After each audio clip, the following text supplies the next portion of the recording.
వి gold trusted gold buyers తాకట్టులో ఉన్న బంగారాన్ని విడిపించి ఈ రోజు ఉన్న మార్కెట్ ధరకే కొనబడును. మరిన్ని వివరాలకు సంప్రదించండి 7710772020.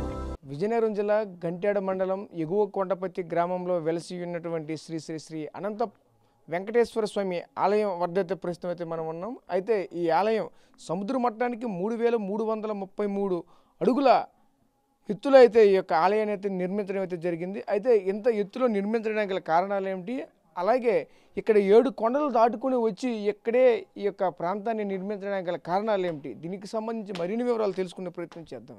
ఈ ఆలయం లోపలికి ప్రవేశించాలంటే ఖచ్చితంగా త్రిచూలం అనే వైట్ నామాన్ని, అలాగే త్రిచూర్ణం అనే రెడ్డ నామాన్ని, ఈ 3 నామాలను మాత్రం ఖచ్చితంగా ధరించాలి. అయితే ధరించిన తర్వాత మాత్రమే ఈ ఆలయానికి అయితే ప్రవేశం ఉంటుంది. అలాగే ప్రతి ఒక్కరు కూడా ఇక్కడికి వచ్చారంటే ప్రతి ఒక్కరు ఒక సాంప్రదాయమైనటువంటి దుస్తులు ధరించి మాత్రమే ఈ యొక్క ఆలయానికి అయితే రావాలని కూడా ఇక్కడ బోర్డులు కూడా చెప్తున్నటువంటి పరిస్థితి కనిపిస్తుంది. గర్భగుడి ఏదైతే ఉందో గర్భగుడికి ఇరువైపులా 2 గోపురాలు అయితే ఉంటాయి. ఒక గోపురం చూసుకుంటే పద్మావతి దేవాలయం ఉంటుంది, అలాగే మరొక వైపు చూసుకుంటే గోదావరి అమ్మవారి అయితే మరొక వైపు అయితే ఉంటారు.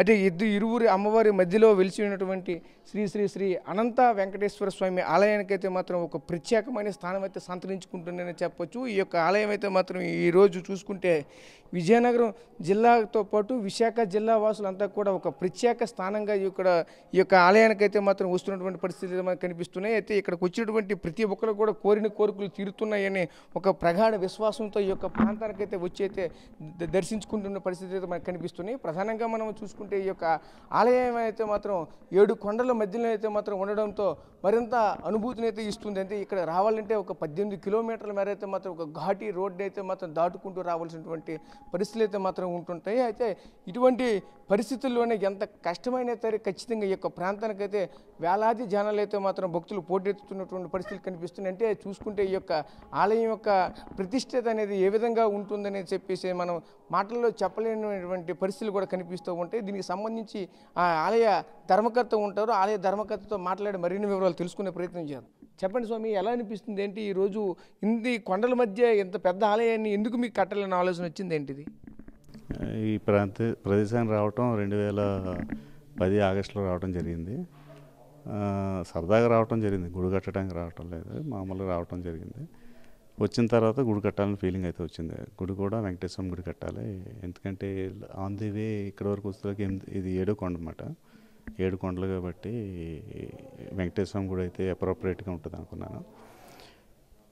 ఆ రోజు నిర్ణయం తీసుకున్నాం, కానీ అప్పటికి కాలిబాట మీద వచ్చాం, నడిచి వచ్చామన్నమాట. 8.5 కిలోమీటర్లు నడుచుకుని వచ్చాం. సో ఇక్కడికి గుడి కట్టాలంటే రోడ్డు వేయాలి. రోడ్డు అంటే ఇదంతా రిజర్వ్ ఫారెస్ట్లోంచి వచ్చింది.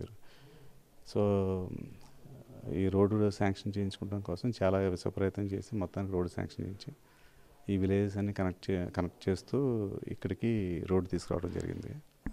తీసుకొచ్చిన తర్వాత 2022 డిసెంబర్ 19వ తారీఖున పనులు ప్రారంభించడం మొదలుపెట్టాం. కానీ అంతకుముందు 8 నెలల ముందే శంకుస్థాపన చేసాం. లాస్ట్ 2 కిలోమీటర్ రోడ్లు లేకపోవటం వల్ల గ్యాప్ వచ్చింది, చిన్నది 8 months గ్యాప్ వచ్చింది. సో పనులు మొదలుపెట్టి ప్రారంభించిన 15వ నెలకి స్వామివారిని ఇక్కడ ప్రతిష్ఠించడం జరిగింది అన్నమాట. అంటే ఈ ఆలయాన్ని ఇక్కడ కట్టడానికి గల ప్రధాన కారణం ఏంటి, అసలు ఏ ఆలోచనతో ఇక్కడ కట్టారు? ఇన్ని కొండల మధ్య ఇంతటి ప్రకృతి, ఇంత సౌందర్యాల మధ్య మీకు ఎలా ఇక్కడ ఆలోచన వచ్చింది? ఇది అంటే వెంకటేశ్వర స్వామి అంటేనే కొండలంటేనే వెంకటేశ్వర స్వామి. రెండోది ఏంటంటే ఒక తిరుమల లాంటి అనుభూతిని ఇవ్వగలను ప్రజలకి ఇక్కడ గుడి కడితే, భక్తులకి అనే ఉద్దేశంతో కట్టడం జరిగింది. సో వచ్చిన ప్రతి ఒక్కరు కూడా తిరుమల లాంటి అనుభూతి పొందే వెళ్తున్నారు. సో ఆ విధంగా మేము సక్సెస్ అవ్వేమో అనుకుంటున్నాను. కేవలం ఇది భక్తుల గురించి ఆ తిరుమల అనుభూతి పొందడానికి కట్టిన గుడి, ఆ ప్రయత్నం. శ్రీయకాంతాయ కళ్యాణదహేనదహేత్తినాం శ్రీవేంకటనివాసాయ శ్రీనివాసాయ మంగళం.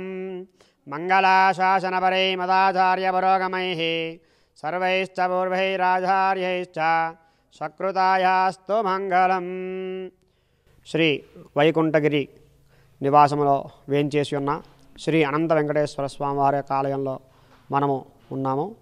ఈ యొక్క ఆలయము నిర్మించడానికి ప్రధానమైన కారణము ప్రతి ఒక్క భక్తుడు కూడా స్వామిని దగ్గర నుంచి చూడాలి అనే ఉద్దేశంతో ఈ యొక్క ఆలయం ప్రధాన కారణము.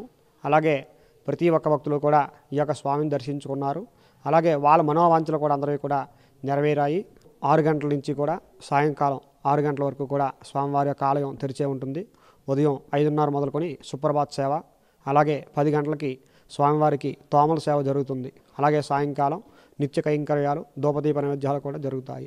ప్రతి పౌర్ణమికి కూడా స్వామివారికి సుగంధ ద్రవ్య పంచామృతాలతో స్వామివారికి అభిషేకం జరుగుతుంది. అలాగే ప్రతి స్వామివారి యొక్క నక్షత్రము శ్రవణ నక్షత్రము. ఆ శ్రవణ నక్షత్ర కారణంగా ప్రతి నెలలో వచ్చే శ్రవణ నక్షత్రానికి స్వామివారికి కళ్యాణోత్సవం అంగరంగ వైభవపేతంగా జరుగుతుంది. కావున భక్తులు ఎవరి మంది కూడా వచ్చి ఆ యొక్క స్వామివారి దర్శించుకొని స్వామివారి యొక్క కృపాకటాక్షాలు పొందుతారని కోరుతున్నాము. జై శ్రీమన్నారాయణ. ఈ అనంత వెంకటేశ్వర స్వామి ఆలయానికి చేరుకున్నారు. ఎలా అనిపిస్తుంది అంటే ఇన్ని చూస్తుంటే కొన్ని 10 కిలోమీటర్ల దూరంలో అయితే కొండల మధ్య గుండా అయితే ప్రయాణించుకొని ఇక్కడికైతే రావాల్సిన పరిస్థితి కనిపిస్తూ ఉంటుంది. ఎలా అనిపిస్తుంది? ఇంత ఉదయాన్నే ఇక్కడికి వచ్చారు కదా, ఎలా అనిపిస్తుంది అంతా? అందరికీ జై శ్రీరామ్ అండి. మేము వైజాగ్ సిటీ నుంచి వచ్చాం. ఈ గుడి ఇక్కడ ఉందని తెలిసి ఈ మధ్యన ఇన్స్టాగ్రామ్లో బాగా ఫేమస్ అవ్వడం చూసి వచ్చామండి. వచ్చిన తర్వాత మా అనుభూతి అయితే చాలా బాగుంది. వచ్చే దారి కానీ, వచ్చిన తర్వాత ఈ గుడి కానీ, ఇంకా కొంచెం కన్స్ట్రక్షన్లు ఉన్నా సరే లోపల భగవంతుడు అయితే మొత్తం ప్రతిష్ట అంతా అయిపోయిన తర్వాత వచ్చాం కాబట్టి ఇబ్బంది ఏం లేదు, బాగుంది మొత్తం.